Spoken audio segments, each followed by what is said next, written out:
جو میرے خیال جو میری اسیسمنٹ میں ایک چیز جو ٹرسٹ کے حوالے سے ہے کہ وہ شاید ہمارا جو ہے وہ ٹرسٹ جو ہے وہ بلڈ نہیں ہو پا رہا. باقی جو پی ٹی آئی وغیرہ ہو گئی جو اپوزیشن کی جماعتیں ہیں اس کی بھی ریزن ہے ہمارے پاس. ایک تو ماضی ہمارا تھا ہی، ایک ماضی میں وہ ہمیں اچھا برا کہتے رہے، ہم ان کو اچھا برا کہتے رہے. پھر ہم نے ان کو انگیج کیا 26 امینڈمنٹ پہ ساری باتیں ہوئی، اور ساری باتوں کے باوجود جو ہے وہ سارا جب ان کا کام نکل گیا، جب ہم نے ان کو کہہ دیا کہ جی ہم مزید آگے نہیں بڑھ سکتے آپ کے ساتھ پروٹیسٹ میں، تو انہوں نے سارا ملبہ ہم پہ ڈالنے کی کوشش کی. یہ چیزیں ایسی ہیں جس کو ہم محتاط انداز سے دیکھ رہے ہیں، اور ان چیزوں کو دیکھتے ہوئے آگے بڑھنے یا کسی ایک جگہ پہ رہنے یا انتظار کرنے کی پالیسی جو ہے وہ ہم اپنا سکتے ہیں. کچھ دن کے بعد جو ہے وہ جو لیجسلیشن کے حوالے سے جو غیر اسلامی لیجسلیشن جو ہے وہ ابھی ریسنٹ پاس میں گورنمنٹ نے کی ہے اور شاید کسی کے کہنے پہ کی ہے، تو اس کے حوالے سے جو ہے میرا خیال ہے چند دن کے اندر آپ شاید نیکسٹ ویک میں کوئی آپ کو دیکھیں گے مذہبی حلقوں کا کوئی اجتماع دیکھیں گے، اور پھر اس طرح سے باتیں آگے بڑھیں گی. مگر پی ٹی آئی کے ساتھ یا جو اس میں جو ایک اپوزیشن بنی ہوئی ہے وہ اعتماد کی ہمارے ممکن ہے ہم میں نقص ہو، میں نہیں کہہ رہا کہ ان میں نقص ہے، مگر وہ اعتماد کی ہمارے درمیان فقدان ہے. صحیح صحیح، یعنی کہ اگر جے یو آئی مولانا فضل الرحمان صاحب کے زیر سر نکلے گی تو پھر وہ علیہ اعلان نکلیں گے، مگر یہ کہنا کہ وہ پاکستان تحریک انصاف کے ساتھ نکلیں گے تو یہ شاید قبل از وقت ہوگا، کیونکہ ایک اعتبار کا جو فقدان ہے وہ ابھی بھی باقی ہے. لیکن سر جو آپریشن تک کا معاملہ تھا خیبر پختونخوا میں، اس کی حد تک تو پی ٹی آئی ہو گئی یا پھر مولانا فضل الرحمان صاحب ہو گئے، یہ سب ایک ہی پیج کے اوپر تھے. تو یہ جو تحفظات آپریشن کو لے کر تھے اور جس کا بلند و بانگ طریقے سے بات بھی کی تھی مولانا فضل الرحمان صاحب نے، کیا وہ تحفظات دور کیے گئے ہیں؟ نہیں، وہ سارے معاملات اسی طرح سے برقرار ہیں. دیکھیے رائٹ فرام الیکشن جو ہے نا وہ سارا معاملہ اسی طرح سے چل رہا ہے جس پہ ہماری ریزرویشنز ہیں. مگر کیا الیکشن جو ہے سب سے پہلا پوائنٹ لے لیجیے، کیا الیکشن صرف دھاندلی 3 صوبوں میں ہوئی ہے یا مرکز میں ہوئی ہے؟ کیا اس میں خیبر پختونخوا شامل نہیں تھا؟ کیا یہ اس ڈیزائن کا حصہ نہیں تھا جو کسی نے ترتیب دیا؟ یہ ایک بات ہے. پھر باقی اس کے بعد جو باقی 2 صوبوں میں حالات کی خرابی ہے، جو گراوٹ ہے، جو امن امان کا مسئلہ ہے، یا جو افغانستان کے ساتھ مسائل جو ہے نا وہ پیدا کر دیے گئے ہیں، اس کے اوپر جے یو آئی کبھی بھی جو ہے وہ اس کو ایکسیپٹ نہیں کر رہی اور اس کو اپوز کرتی ہے. اس میں ہمارا اور پی ٹی آئی کا موقف ایک جیسا ہو جاتا ہے، مگر سٹل جو ہے نا وہ سوال یہ ہے کہ کیا جو ہے وہ ایک ایسی تحریک شروع کی جائے جیسا کہ ماضی میں تحریک شروع کی گئی اور اس کا بینیفٹ باقی 2 پارٹیوں نے اٹھا لیا، اور جے یو آئی اس کا کوئی بینیفیشری بھی نہیں ہے، اور اس کے ساتھ ساتھ جو ہم لیجسلیشن چاہتے تھے، جو قانون سازی چاہتے تھے، اس میں بھی جو ہے نا وہ ہمارے ساتھ نہیں بلکہ ہمارے مخالف ہیں. تو اس طرح کے معاملات جو ہے وہ ہمارے ذہن میں ہیں. اب اس کو دیکھ کے اس کو پراپرلی گیج کر کے پھر جو بھی ممکن ہوگا اس کو پارٹی فیصلہ کرے گی. ٹھیک ہے سر، یہ تو بالکل ہمیں نوشتہ دوار نظر آتا ہے کہ صرف یہ سیکیورٹی آپریشن تک کا معاملہ نہیں ہے. یہ جو گورنر راج کے حوالے سے، خیبر پختونخوا کے حوالے سے باتیں آ رہی ہیں، چل رہی ہیں مسلسل، جو حکومتی رہنما ہے وہ اس کے اوپر بیانات بھی دے رہے ہیں. یہ صرف آپریشن تک کا معاملہ نہیں ہے، اس میں پی ٹی آئی کی سیاست بھی ہو سکتی ہے، آپریشن تک کا بھی معاملہ ہو سکتا ہے. اگر ایسا کوئی قدم اٹھایا جاتا ہے تو پھر جے یو آئی کا سٹانس کیا ہوگا؟ کیا آپ انڈورس کریں گے اس قدم کو کہ ٹھیک ہے ہم اس کو ایکسیپٹ کرتے ہیں، یا اس کی مخالفت میں کھڑے ہوں گے؟ کیونکہ یہ بڑے زور سے آوازیں آ رہی ہیں کہ گورنر راج کی طرف معاملہ جا سکتا ہے. مولانا صاحب اس کو ریجیکٹ کر چکے ہیں آلریڈی، اس کو ایکسیپٹ نہیں کیا جے یو آئی نے. مگر آپ اگر کہیں کہ آپ نے چونکہ ریجیکٹ کر دیا تو اس کے بعد جو نا وہ اس کے ساتھ نکل کے پھر ان کے ساتھ کوئی تحریک اس حوالے سے چلائیں گے، یہ بات قبل از وقت ہوگی. اس کی ایک ریزن ہے، وہ ریزن یہ ہے کہ ہم تو کہہ رہے ہیں کہ خیبر پختونخوا میں بھی انتخابات دھاندلی کی وجہ کا پروڈکٹ ہے، اور وہاں پہ بھی وہی کچھ ہوا ہے جو باقی ملک میں ہوا ہے. یہاں پہ ڈیزائن جو ہے نا وہ کچھ اور طرح سے کیا گیا تھا، وہاں پہ کسی ایک شخص کو جو کہ اب شاید نہیں ہے اس کو لانے کے لیے سارا ایک ترتیب دیا گیا تھا. اور اب جو ہے نا اگر وہ اسمبلی جائے گی تو وہ بھی جعلی اسمبلی ہے جس طرح سے باقی جعلی اسمبلی ہے. اس کی وجہ سے جو ہے نا ہم یہ نہیں کہیں گے کہ اس جعلی اسمبلی کے گرانے پہ ہم آپ کے ساتھ کھڑے ہوتے ہیں اور تحریک چلاتے ہیں، مگر ہم گورنر راج کی مخالفت کریں گے اور اس کو ہم نے کہا بھی ہے. ٹھیک ہے ٹھیک ہے. اب پاکستان تحریک انصاف نے ایک فیصلہ کیا ہے، وہ ایسا لگتا ہے کہ ایک دو قدم پیچھے ہٹنے کے لیے تیار ہیں. جو پولیٹیکل ریزسٹنس کا معاملہ تھا، اگر میں صرف آج کے کوہاٹ کے جلسے اور اس کی تقاریر کو بالکل ایک بالکل علیحدہ جگہ پہ رکھ دوں تو ایسا لگتا ہے کہ اسد قیصر صاحب اور جو دیگر سینئر قیادت ہے وہ کئی قدم پیچھے آئے ہیں اپنی ریزسٹنس میں. اب انہوں نے یہ بھی فیصلہ کیا کہ سر ایک قومی کانفرنس بھی بلائی جائے گی، تمام جماعتوں کو مدعو کیا جائے گا. کیا یہ دعوت نامہ آپ تک آیا ہے؟ اور اس قومی کانفرنس کا جو بیسک یا بنیادی مقصد میں کہہ لوں وہ کیا ہوگا؟ کیا آپ لوگ جائیں گے اگر یہ دعوت نامہ آپ تک آئے گا؟ اور اس کے اندر کیا سفارشات ہیں جو مولانا صاحب کی طرف سے پیش کی جائیں گی؟ میرے علم کے مطابق، جو میرا ذاتی علم ہے اس کے مطابق تو کوئی ایسا دعوت نامہ جو ہے شاید نہیں ملا ہے، یا اگر فرض کریے اگر ملا ہے تو مجھ تک کنوے نہیں ہوئی بات. یہ 22 کے لیے کہہ رہے ہیں، مگر 22 کو جو ہے وہ ہمارا اپنا کوئی شاید مذہبی جو حلقوں کا کوئی شاید اکٹھ ہے، تو مجھے نہیں پتا کہ اس معاملے میں جو ہے اب دونوں اگر اوور لیپنگ ہو رہی ہوگی تو پھر کیا ہوگا. ہم نے کیونکہ مجھے یہ اس حوالے سے میں کنفرم نہیں ہوں کہ کوئی دعوت نامہ آیا ہے، تو اس کی میں نہیں کہہ سکتا کہ مولانا جائیں یا مولانا نہیں جائیں گے، یا پارٹی کا کوئی ڈیلیگیشن جائے گا یا نہیں جائے گا. مگر اس سے پہلے جو ہے نا سوالات ہمارے لیے یہ ہے کہ آپ نے 26 امینڈمنٹ میں ہمارے ساتھ، ہم نے آپ کو انگیج کیا، آپ نے پورا ساتھ چلے اور اس کے بعد سارا ملبہ ہم پہ گرا دیا. آپ پہلے ان چیزوں کی وضاحت کریے. آپ یہ نہیں ہے کہ آپ کو جو نا میٹھا میٹھا آپ اور اس کے بعد کڑوا جو ہے وہ تو جس وقت وہ کڑوا ہو جائے آپ کا یہ پتہ نہیں چلتا کہ آپ کس طرح. آپ پہلے کہہ رہے تھے کہ آپ اسٹیبلشمنٹ سے بات کریں گے صرف، اور اب جو ہے وہ اسٹیبلشمنٹ کبھی بری ہو جاتی ہے کبھی اچھی ہو جاتی ہے. آپ کا سٹینڈ واضح نہیں ہے. آپ اپنا پہلے جو ہے نا وہ بتائیں کہ آپ کس طرف ہیں، کس کے ساتھ ہیں، کس سمت میں جا رہے ہیں. جب یہ سمت واضح ہو جائے گی تو پھر اس کے بعد ہم اپنا طے کریں گے کہ ہاں واقعی ہم آپ کے ساتھ چل سکتے ہیں نہیں چل سکتے. یہ اس کے بعد کی باتیں نہیں. بالکل ایسا ہی ہے. دو بڑی سیاسی جماعتوں کے درمیان اور زیرک سیاستدانوں کے درمیان کبھی بھی ابہام کی کوئی گنجائش باقی نہیں رہتی. لیکن سینیٹر صاحب، ایک جسچر جو مولانا فضل الرحمان صاحب کی طرف سے دیا گیا اس کو بہت ہی مثبت انداز میں دیکھا جا رہا ہے. جو کچھ اڈیالہ کے باہر ہوا، عمران خان صاحب کی بہنوں کے ساتھ ہوا، وہاں پر موجود پولیٹیکل جو لیڈرشپ آئی تھی یا وہاں پر جو ورکر تھا، اس کی مولانا فضل الرحمان صاحب نے مذمت کی. تو بہتر یہ کہ خان صاحب کو کسی اور جگہ پر منتقل کر دیا جائے. ایسی کوئی بھی ایفرٹ آپ کو لگتا ہے کہ مزید سیاسی بحران کو گہرا کر دے گی؟ ملاقات ویسے بھی حق ہوا کرتا ہے، فیملی کا بھی اور وکلا کا بھی، ڈیٹیو کا جو بھی سٹیٹس ہو، اور ایسا وہ کچھ بولنا چاہیے جو اس کے بعد جو فصل کٹے تو اسی کے مطابق آئے. ورنہ جو بوئیں گے وہی کٹے گا، اور وہ کسی وقت بھی کٹ سکتا ہے. کوئی فصلیں جلدی بڑھ جاتی ہیں، کوئی فصلیں دیر سے بڑھتی ہیں. یہ مناسب طریقہ نہیں ہے. مجھے یہ سینیٹر صاحب بتائیے گا کہ اس وقت اگر ایک سیاسی جماعت سے بالا ہو کے اگر ایک سیاستدان اور ماہر قانون کی حیثیت سے میں چیزیں آپ کے سامنے رکھوں، آج جو کوہاٹ میں جلسہ کیا گیا اس جلسے کے اندر بڑی سخت قسم کی تقاریر کی گئی. کوئی ایکسپیکٹ نہیں کر رہا تھا کہ پشاور میں جو جلسہ ہوا اس کے بعد جو کوہاٹ میں ہوگا وہاں پر اتنی سخت زبان استعمال کی جائے گی. اب یہ کہا جا رہا ہے کہ 26 نومبر کو ہماری تیاری نہیں تھی لیکن اب ہم بھرپور تیاری کے ساتھ آئیں گے. یہ جو ایک ریزسٹنس کا بیہیویئر ہے، آپ کو نہیں لگتا کہ پی ٹی آئی کو مزید نقصان پہنچائے گا اور پی ٹی آئی اور عمران خان دونوں کے لیے شدید مشکلات کھڑی کرے گا؟ دیکھیے، ریزسٹنس بذات خود بری نہیں ہوتی، مگر جہاں پہ وائلنس آ جائے گا وہ پھر اس میں تھوڑا سا تھن سی لائن ہے. جہاں پہ وائلنس آ جائے گا وہ نقصان دے، اور دونوں طرف نقصان دے گی. وائلنس اگر شروع ہو گیا تو خدا نخواستہ اس کا نقصان ملک کو بھی پہنچے گا.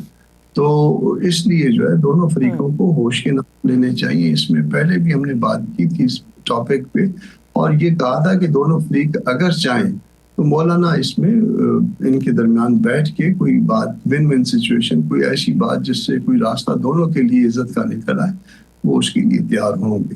اور میرا خیال ہے کہ پاکستان کے مفاد میں ہم کو کسی آئندہ الیکشن پہ تیار ہو جانا چاہیے آگے جلد ہی، اور اس میں کوئی فیئر اور فری الیکشن کا انتظام ہونا چاہیے، اور باقی معاملہ قانون کے مطابق آگے بڑھے. بالکل، یہ بہت بڑی بات ہے کہ اپنے اختلافات کو بالائے طاق رکھتے ہوئے، اپنے تحفظات بالائے طاق رکھتے ہوئے مولانا فضل الرحمان صاحب کو اگر یہ آفر کی جائے یا ان کو یہ کہا جائے کہ ان دونوں فریقین کے درمیان کوئی بہتری کا راستہ یہ ایک ثالثی کا کردار ادا کر سکے، تو آج بھی مولانا فضل الرحمان صاحب تیار ہوں گے. لیکن سر یہ کہا جا رہا ہے کہ اگر بھی کوئی ایڈونچر کرنے کی کوشش کی گئی تو ہم گورنر ہاؤس کا گھیراؤ کر لیں گے. اور یہ صرف اپنی ذات کی حد تک نہیں ہے بلکہ کارکنان کو ٹاسک دیا گیا آج کے جلسے میں کہ اگر کوئی ایسا ایڈونچر ہو تو آپ لوگوں نے رکنا نہیں ہے, آپ نے جا کے گورنر ہاؤس کا گھیراؤ کر لینا ہے. اس قسم کے بیانات اور ایسے حالات میں اگر کوئی ایسی چیز ہو جاتی ہے, کوئی بڑا حادثہ خدا نخواستہ ہو جاتا ہے, تو پی ٹی آئی تو ابھی 9 مئی کے معاملات سے نہیں نکل پائی. اس قسم کی صورتحال سے تو اس کا مطلب ہے کہ مکمل خاتمہ ہو جائے گا. اس کا مطلب صرف تباہی ہوگی, اور یہ تباہی جو ہے سیاسی نظام کی تباہی بھی ملک کی تباہی کی طرف ایک طرح سے حصہ ہوا کرتی ہے.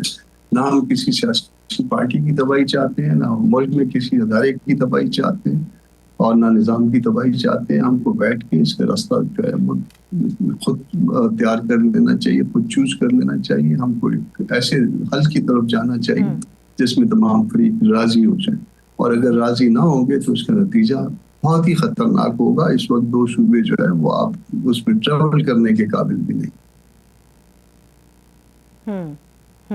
لیکن سر اس میں آپ کو نہیں لگتا کہ چیزوں کو ٹھنڈا کرنے کے لیے جو اب قومی کانفرنس بلائی جا رہی ہے اس میں تمام سیاسی جماعتوں کو مدعو کیا گیا ہے, ماں سوائے مسلم لیگ نون کے؟ اگر یہ جیسچر شو کیا جاتا تو عین ممکن تھا کہ چیزیں جو ہے وہ کول ڈاؤن ہو سکتی تھی پی ٹی آئی کے درمیان اور جو موجودہ حکومت ہے ان کے درمیان. دیکھیے, جس کے ساتھ ڈسپیوٹ ہے اس کے ساتھ تو آپ بیٹھ نہیں رہے ہیں. پیپلز پارٹی کے ساتھ بھی اتنا ہی ڈسپیوٹ ہے, 19-20 کا فرق ہے. تو پھر یہ بذات خود بڑی عجیب سی بات ہو جاتی ہے کہ پیپلز پارٹی کو بلوا لیا, ایم کیو ایم کو بلوا لیا یا دوسری پارٹیوں کو بلوا لیا, اور اس میں نون کو نہ بلوایا. تو آپ کا مسئلہ نون کے ساتھ ہے. مسئلہ اگر حل ہوگا تو ان کے ساتھ آپ نے حل کرنا ہے. تو جس کے ساتھ مسئلہ حل کرنا ہے اس کے اوپر آپ کو پارٹیوں کا, پولیٹیکل پارٹیوں پریشر ریکوائرڈ ہے, دونوں اطراف پہ. اور دونوں اطراف میں جو ہے نا ان کو 2 قدم پیچھے ہٹا کے اور کوئی معاملے کو اس طرح سے حل کرنا جس کا نتیجہ جو ہے نا وہ ایسا نکلا ہے جو سب کے لیے ایکسیپٹیبل ہو, جو نظام کے لیے ایکسیپٹیبل ہو, اور آگے معاملہ چل پڑے. ٹھیک ہے سر, ایک آخری سوال آپ سے پوچھنا چاہوں گی. موجودہ حالات میں ہمیں ایسا بظاہر دکھایا جا رہا ہے کہ چیزیں بالکل درست سمت میں ہیں اور جو گاڑی ہے وہ پٹری پر چل رہی ہے, لیکن اندر جا کر نظر آتا ہے کہ چیزیں بہت خراب ہیں, معاملات بہت زیادہ گڑبڑ ہیں.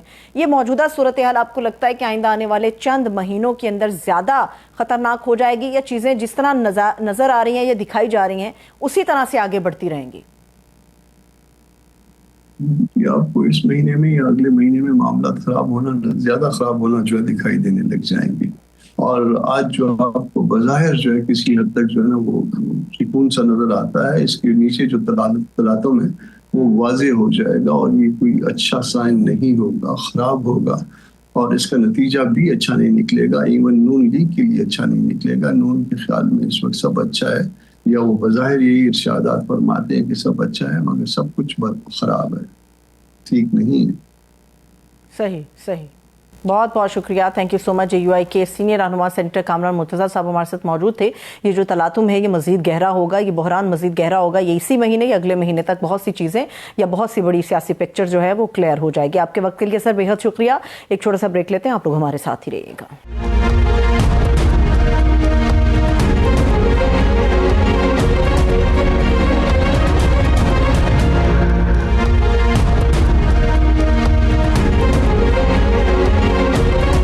بریک کے بعد ایک مرتبہ پھر سے خوش آمدید کہیں گے. تحریک انصاف کا پشاور کے بعد کوہاٹ میں بڑا پارشور, پنڈال احتجاجی کال کے نعروں اور مطالبوں سے گونج اٹھا, لیکن پی ٹی آئی نے احتجاجی تحریک کی کال کی جو بال ہے وہ محمود خان اچکزئی کے کورٹ میں ڈال دی. وزیر اعلیٰ خیبر پختونخوا نے کوہاٹ جلسے سے خطاب میں کہا کہ مذاکرات ہوں یا احتجاج, عمران خان صاحب نے یہ ذمہ داری محمود خان اچکزئی کو سونپ دی ہے. تاہم یہ واضح کر دیا کہ اس بار آزادی یا کفن لے کر آئیں گے. کوہاٹ جلسے میں مقررین کا لہجہ اور پیغامات انتہائی سخت تھے. یہ بھی باور کرایا گیا کہ راج صرف ایک ہی ہوگا, عمران راج, عوامی راج. مگر دوسری طرف اس گھٹن زدہ سیاسی ماحول میں قومی کانفرنس کی بھی گونج ہے, جہاں پر مسلم لیگ نون کو شرکت کی دعوت نہیں دی گئی. ایسے میں مذاکرات یا نیشنل ڈائیلاگ کی اہمیت اور ان کا مستقبل کیا ہوگا؟ ادھر سینیٹر فیصل واؤڈا نے نہ صرف پی ٹی آئی کے خاتمے بلکہ عمران خان صاحب کے مائنس ہو جانے کا دعویٰ کر ڈالا. تحریک انصاف پر پابندی کی بازگشت ہو یا کے پی میں ممکنہ طور پر گورنر راج کی بات ہو, اڈیالہ جیل کے ملاقات کا مسئلہ مسئلہ ہو یا پھر بیانیہ بنانے کی جنگ، طاقت کے اس کھیل میں کون کہاں پر کھڑا ہے، اسی پر بات کریں گے۔ تحریک انصاف کے سینئر رہنما اور رکن قومی اسمبلی ملک شفقت عباس اعوان صاحب ہمارے ساتھ موجود ہیں، خوش آمدید کہیں گے۔ بہت شکریہ ملک شفقت عباس اعوان صاحب آپ کے قیمتی وقت کے لیے۔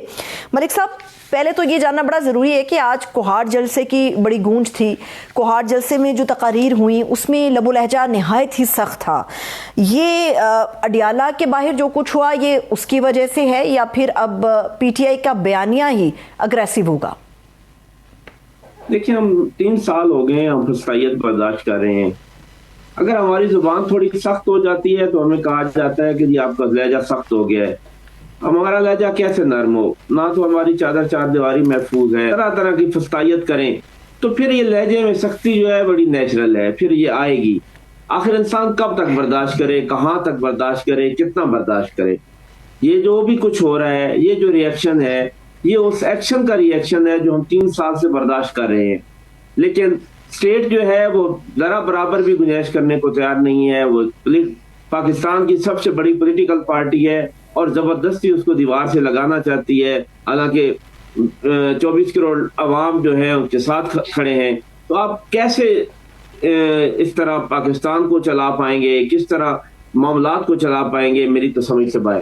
ٹھیک ہے، لیکن ملک صاحب یہ کہہ دینا کہ جی 26 نومبر کو جب ہم آئے تھے اسلام آباد تو ہماری تیاری نہیں تھی، لیکن اب ہم بھرپور تیاری کے ساتھ آئیں گے، کیا یہ پیغام دیا جا رہا ہے کہ اب مسلح ہو کر پی ٹی آئی کے لوگ جو ہیں وہ عمران خان صاحب کی آزادی کے لیے اسلام آباد کی طرف بڑھیں گے؟ نہیں، بالکل بھی نہیں۔ مطلب یہ ہے کہ ہم دھرنا دینے کے لیے آئیں گے، ہم اپنا بندوبست کر کے آئیں گے، ہم فوڈ اور چیزیں لے کے آئیں گے۔ پہلے اس طرح کی تیاری واقعی نہیں تھی کہ ہم ایک لمبا سٹے نہیں کر پاتے۔ اگر ہمیں بٹھا دیا جاتا تو ہم بیٹھ جاتے۔ تو اس بار ہم انشاءاللہ اپنی وہ ساری تیاری کر کے آئیں گے کہ ہم یہاں پہ سٹے کریں گے اور ایک لمبا عرصہ تک بیٹھیں گے یہاں۔ ٹھیک ہے، یعنی کہ دھرنا دینے کا پورا ارادہ ہے اس وقت پاکستان تحریک انصاف کا۔ اس دھرنے میں صرف پی ٹی آئی اکیلی آئے گی یا پھر مولانا فضل الرحمان صاحب سے بھی بات چیت آپ لوگوں کی چل رہی ہے؟ جی نہیں، اس لیول کی تو ہماری کوئی بات بھی مولانا صاحب سے نہیں چل رہی کہ وہ اس احتجاج میں ہمارے ساتھ شریک ہوں۔ ہاں، جو ہم کانفرنس کروانے جا رہے ہیں اس میں ہم چاہ رہے ہیں کہ ساری پولیٹیکل پارٹیز آئین کی بحالی کے لیے کم از کم ایک پلیٹ فارم پہ آ جائیں۔ کو بھی اس لیے دعوت دے رہے ہیں کہ وہ خود کو آئین کا خالق کہتے ہیں اور انہوں نے خود ہی 26ویں اور 27ویں ترمیم کروا کر اس آئین کا جو حلیہ بگاڑ دیا ہے اس کی بہتری کے لیے یہ آئیں، بیٹھیں ہمارے ساتھ اور اس ملک میں شاید آئین اپنی اصلی صورت میں بحال ہو سکے۔ ٹھیک ہے، لیکن ملک صاحب انہی چیزوں کو مد نظر رکھتے ہوئے تو مولانا فضل الرحمان صاحب حکومت مخالف تحریک چلانے کا ارادہ رکھتے ہیں جس میں خیبر پختونخوا کو آپریشن ہوگا، آئین کی اصل شکل کی بحالی ہوگی، جمہوریت کی اور پارلیمنٹ کی بالادستی کے لیے بات کی جائے گی۔ یہ اور تحریک انصاف کا جو موقف ہے تقریباً ملتے جلتے ہیں۔ دیکھیں، ہمارے ساتھ اگر کوئی چلے، ہم اپوزیشن جماعت ہیں، ہمارے ساتھ اس تحریک میں کوئی چلنا چاہے تو ہم تو ویلکم کریں گے ساری ان قوتوں کو جو اس ملک میں آئین کی بحالی چاہتی ہیں، اور وہ ہمارے ساتھ چلے، ہم ہر ایک کو دعوت دیں گے۔ لیکن پاکستان تحریک انصاف بہرحال اس مزاحمت کے لیے تیار ہے۔ اگر ہمیں کہیں پہ کوئی سپیس نہیں ملے گی تو ہم آخری حل ہمارے پاس مزاحمت ہی ہے اور وہ ہم انشاءاللہ اپنا راستہ اختیار کریں گے آئین کی حدود میں رہتے ہوئے۔ ٹھیک ہے، لیکن کیا پاکستان تحریک انصاف کو اس بات کا یقین ہو چلا ہے کہ خیبر پختونخوا کے حد تک گورنر راج لگانے کا پورا ارادہ ہے موجودہ حکومت کا؟ کیا آپ لوگ یقین محکم رکھتے ہیں اس پہ؟ دیکھیں، سوچ تو وہ یہی رہے ہیں کہ کوئی ایسا حل ہو کہ وہ گورنر راج میں لگے اور پاکستان تحریک انصاف کی ایک چلتی جمہوری حکومت کو، جہاں پہ 90% سیٹس پاکستان تحریک انصاف نے جیتی ہوئی ہیں، وہاں کی حکومت ختم کریں اور وہ گورنر راج لگائیں۔ لیکن شاید ابھی لگا نہیں پا رہے، ڈر رہے ہیں عوام کے ریئیکشن سے کہ پہلے ہی بڑی محرومی ہے اور اگر ایک اور ہم نے محرومی کر دی تو پھر عوام کا ریئیکشن شاید کوئی شدید تر نہ ہو جائے۔ لیکن یہ خطرناک نہیں ہے ملک صاحب کہ جلسے میں کھڑے ہو کے عوام سے یہ کہہ دینا کہ تم لوگوں نے انتظار نہیں کرنا، ایسی کسی بھی ایڈونچر کی صورت میں جا کے گورنر ہاؤس کا گھیراؤ کر لینا، یہ خطرناک نہیں ہے؟ گورنر ہاؤس کا گھیراؤ کرنا ہے، احتجاج کرنا ہے، اور احتجاج کے لیے میرا خیال ہے کہ جب اگر گورنر راج لگے گا تو ہم گورنر ہاؤس کے باہر احتجاج کریں گے کہ یہ آپ غلط کر رہے ہیں، ایک جمہوری حکومت کو کیوں آپ ٹاپل کر رہے ہیں۔ ٹھیک ہے، یعنی کہ آپ انڈوز کر رہے ہیں کہ بالکل احتجاج ہوگا اور یہ بھی کیا جائے گا جو کچھ آج کوہاٹ جلسے کے اندر کیا گیا.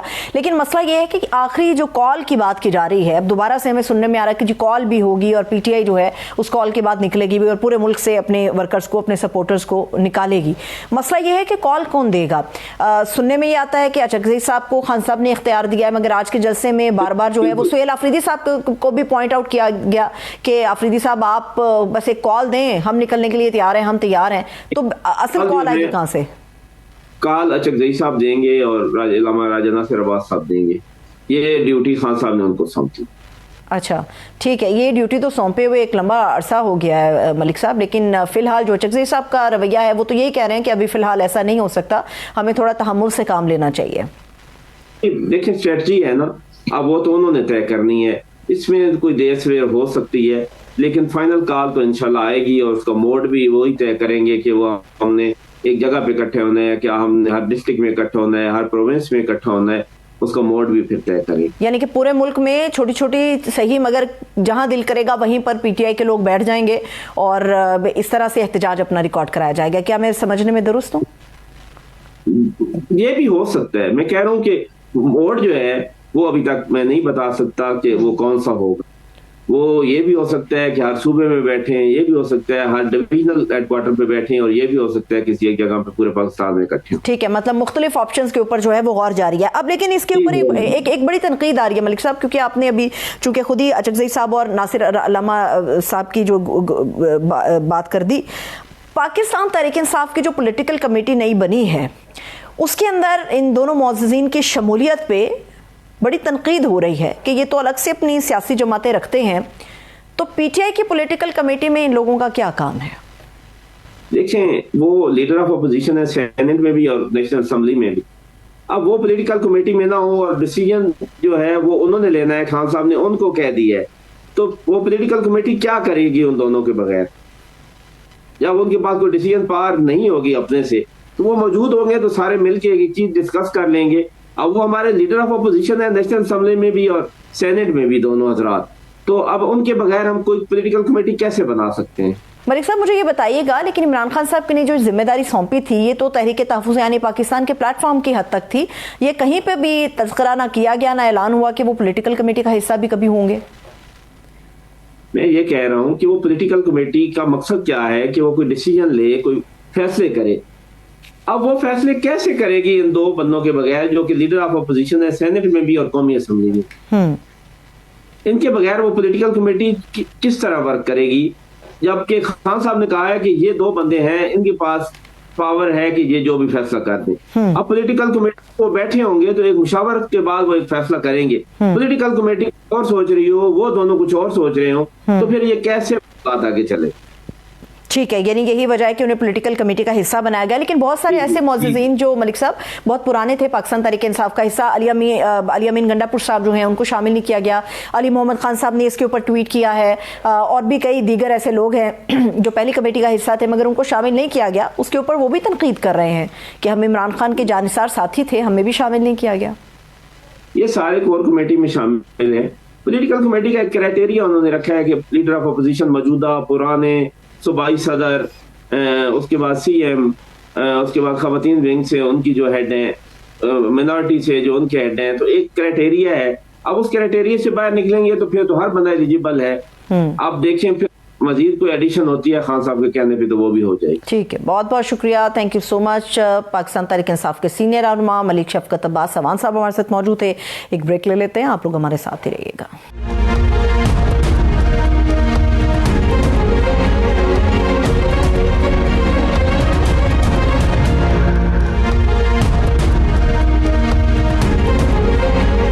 بریک کے بعد ایک مرتبہ پھر سے خوش آمدید کہیں گے. اب کچھ بات کریں گے ہم معاشی محاذ کی، جہاں پر ایک مرتبہ پھر سے آئی ایم ایف نے پاکستان سے ڈو مور کا مطالبہ کیا ہے. اس بار بات صرف بجٹ خسارے یا سبسڈی کم کرنے تک محدود نہیں ہے، بلکہ اسٹرکچرل ریفارمز کی ہے. اسے اصلاحات کہیں یا پھر نئی شرائط بھی ہم کہہ سکتے ہیں. مگر اب یہ کہا جا رہا ہے کہ آنے والے دنوں میں یہ حکومت کے لیے ایک بہت بڑا امتحان ثابت ہو سکتی ہے.